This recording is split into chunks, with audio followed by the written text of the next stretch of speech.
क्या होगा अगर मैं आपसे कहूं कि तिरुपति बालाजी के दरबार में बार बार जाना आपकी योजना नहीं बल्कि स्वयं भगवान वेंकटेश्वर की इच्छा हो सकती है। क्या आपने कभी सोचा है कि करोड़ों लोगों की भीड़ में कुछ ऐसे भक्त भी होते हैं जिनको लगातार 7 सालों तक बालाजी का बुलावा मिलता है? क्या ये सिर्फ एक संयोग है या फिर प्रभु का कोई दिव्य संकेत है? आज का जो रहस्य मैं आपको सुनाने वाला हूं ना, वो आपके विश्वास को और भी ज्यादा गहरा करके रख देगा। सनातन परंपरा में 7 अंक को अत्यंत ही पवित्र और दिव्य माना जाता है। 7 ऋषि, 7 लोक, 7 समुद्र, 7 फेरे और 7 ही जन्म होते हैं इस दुनिया में। और संयोग देखना भाई, तिरुमला की 7 पहाड़ियों पर विराजमान है भगवान तिरुपति बालाजी।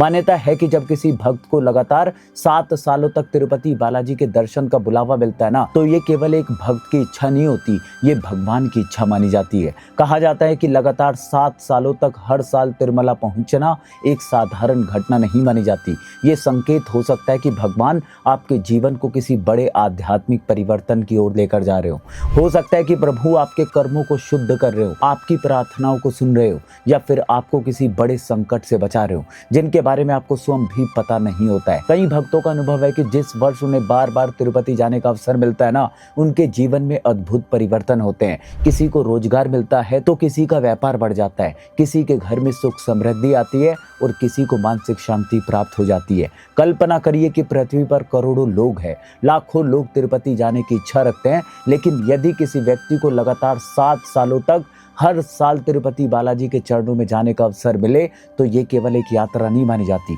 ये भगवान और भक्त के बीच बनता हुआ दिव्य संबंध होता है। एक ऐसा संबंध जिसको शब्दों में बयान नहीं किया जा सकता, इसे सिर्फ महसूस किया जा सकता है भाई। तो अगर आपको भी बार बार तिरुपति बालाजी के दर्शन करने का अवसर मिलता है ना, तो उसे साधारण संयोग मत समझना।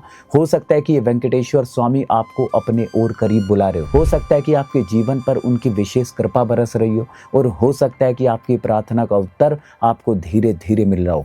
आज एक बार प्रेम से बस कमेंट में इतना लिखना, गोविंदा गोविंदा।